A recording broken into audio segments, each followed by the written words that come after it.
Hai, gimana kabar kalian semua guys? Admin harap tetap dalam kondisi kesehatan yang baik.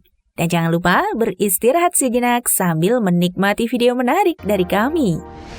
Memasuki penghujung tahun, musim hujan ibarat tamu yang selalu datang membawa kecemasan dan keresahan masyarakat dan pemerintah. Banjir yang melanda sejumlah wilayah di DKI Jakarta memunculkan komparasi cara penanganan antara Gubernur Anies Baswedan dan mantan Gubernur DKI Basuki Cahayapurnama. Tak heran, sejak dulu hingga sekarang, permasalahan banjir belum juga bisa teratasi dengan baik. Namun menarik untuk membandingkan cara antisipasi banjir antara Basuki Cahayapurnama dengan Anies Baswedan.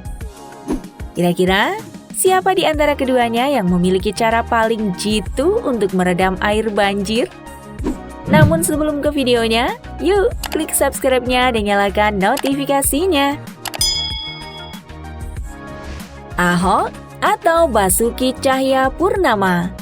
Menjabat sebagai PLT Gubernur DKI Jakarta menggantikan posisi Jokowi yang saat itu terpilih menjadi presiden tahun 2014. Karir dan reputasi politik Basuki Cahayapurnama cukup cemerlang. Tak butuh waktu lama, Ahok langsung menggandeng Jarod Saiful Hidayat sebagai wakilnya untuk membenahi ibu kota Indonesia. Beberapa kebijakan dan kinerjanya banyak diapresiasi masyarakat. Salah satu contohnya adalah penanganan atas banjir yang terus-menerus menimpa Jakarta. Bagi Ahok, sedikitnya ada 4 cara ampuh yang dilakukan dalam pengendalian banjir. Yang pertama adalah normalisasi sungai. Banjir yang menggenangi Jakarta pada zaman Ahok menjabat sebagai Gubernur DKI memberi perhatian penuh. Ahok hadir dengan menawarkan kebijakan normalisasi terhadap seluruh sungai dan waduk kala itu, yang dipercaya sebagai cara ampuh untuk meredam air banjir yang melanda sebagian besar kota Jakarta. Normalisasi sungai ini bertujuan agar volume sungai dan waduk semakin lebar dan besar, sehingga daya tampungnya bertambah. Adapun sungai yang dinormalisasi saat itu adalah Sungai Ciliwung, Waduk Pluit, dan Waduk Kriario. Yang kedua adalah optimalisasi dan perbaikan pompa. Bagi Basuki Cahayapurnama, cara ini cukup efektif untuk meredam air banjir di Jakarta. Sebagai kota yang dilalui 13 sungai, Jakarta memiliki stasiun pompa fluid untuk mengendalikan air ke laut. Ada 10 pompa yang bekerja selama 24 jam pada musim hujan dan kemarau, yang mampu menyedot air hingga 49.000 liter per detik. Sedangkan di pusat kota Jakarta ada stasiun pompa Cideng dengan 11 pompa yang baru dinyalakan bila permukaan air berada pada ketinggian 140 cm dengan kemampuan menyedot air hingga 48.200 liter per detik. Kerja pompa ini sangat tergantung pada kadar curah hujan. Yang ketiga, membuat embung, situ, waduk, dan kanal.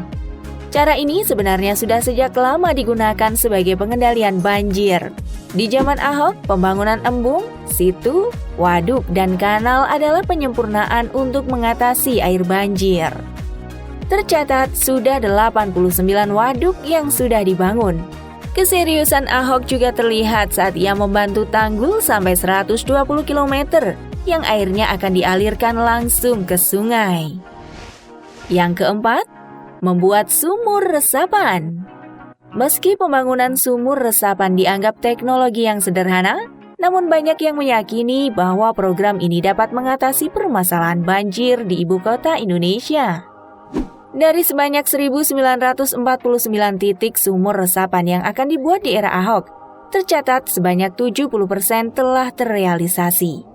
Meski teknologi ini tidak dapat menyelesaikan masalah banjir seutuhnya, namun paling tidak dapat mengurangi intensitas genangan air yang sering terjadi di Jakarta. Nah, itulah beberapa cara yang dilakukan Basuki Cahayapurnama dalam mengatasi banjir. Lalu, bagaimana dengan cara kerja Anies Baswedan? Anies Rashid Baswedan, begitulah nama lengkap Gubernur DKI Jakarta periode 2017 hingga 2022 mendatang. Semasa kepemimpinan Anies sebagai gubernur, permasalahan banjir masih menjadi sorotan yang paling menarik perhatian masyarakat. Lalu bagaimana cara Anies Baswedan dalam menanggulangi banjir yang setiap tahunnya menghantui warga DKI? Yang pertama, naturalisasi sungai. Beda Ahok, beda pula Anies Baswedan. Jika Ahok menggunakan istilah normalisasi, maka Anies menggunakan istilah naturalisasi sebagai kebijakan untuk atasi banjir. Naturalisasi sungai bertujuan untuk mengembalikan fungsi bantaran sungai sebagaimana mestinya. Bila normalisasi sering dibangun lewat pembangunan dinding turap, maka beda dengan cara Anies Baswedan. Melalui naturalisasi sungai, ia hanya berfokus untuk menjaga kebersihan dan penghijauan saja. Bagi Anies, langkah ini diambil sebagai bentuk janji kampanyenya yang tidak mau menggusur warga di bantaran sungai penyebab banjir. Yang kedua, drainase vertikal. Program drainase vertikal merupakan kombinasi dari konsep naturalisasi sungai. Ini merupakan salah satu cara Anies Baswedan dalam mengantisipasi banjir dengan mengedepankan aspek ekologis. Sistem yang menerapkan konsep teknologi zero runoff itu berfungsi untuk menampung air hujan agar tak semua mengalir ke selokan dan sungai. Hal ini diyakini Anies Baswedan dapat mengurangi beban drainase untuk menampung air penyebab terjadinya luapan. Pola ini berbeda dengan normalisasi, di mana banjir diatasi dengan mempercepat dan memperbesar debit air agar segera mengalir ke hilir atau laut ya guys. Yang ketiga, membangun polder. Polder merupakan sebidang tanah yang rendah dikelilingi oleh tanggul untuk mencegah air memasuki daratan Jakarta. Cara kerja sistem ini adalah jika permukaan air laut meningkat, maka hal itu akan diatasi oleh dinding tanggul yang cukup ditinggikan untuk melindungi kawasan daratan DKI Jakarta. Apabila permukaan air di dalam kawasan meningkat saat hujan turun, maka air akan disalurkan ke dalam danau yang ada pada kawasan terdekat, lalu kemudian dipompa ke laut. Adapun sistem polder sukses diterapkan di Belanda selama kurang lebih 200 tahun. Sebanyak 60% daratan Belanda berada di wilayah permukaan laut. Anies sudah berencana membangun polder seluas hampir 21.000 hektar, yang pembangunan dan revitalisasi 5 sistem polder ditargetkan selesai pada 2020 hingga 2022. Yang keempat, membangun olakan. Beberapa kolam olakan di daerah Jakarta terlihat sudah rampung.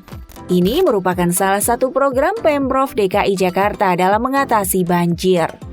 Sistem kerja kolam olakan hampir mirip dengan waduk, di mana kolam olakan ini bertujuan sebagai lokasi penampungan air dari jalan kemudian diteruskan ke sungai dan bermuara ke laut. Hingga Maret 2021, Wakil Gubernur DKI Riza Patria mengatakan sudah ada 11 kolam olakan yang sudah terbangun. Lantas, mengapa dengan beragam upaya pencegahan di atas, banjir tetap saja melanda ibu kota negara kita? Dan siapa yang lebih baik di antara Basuki Cahayapurnama atau Anies Baswedan? Menurut survei Indobarometer menyebutkan bahwa Basuki Cahayapurnama lebih baik dan cukup berhasil dalam menangani banjir. Hal ini juga selaras dengan peneliti Tata Kota University Trisakti Nirwono yang menyebutkan Ahok lebih berhasil sebagai gubernur DKI dalam mengatasi banjir dibandingkan pendahulunya.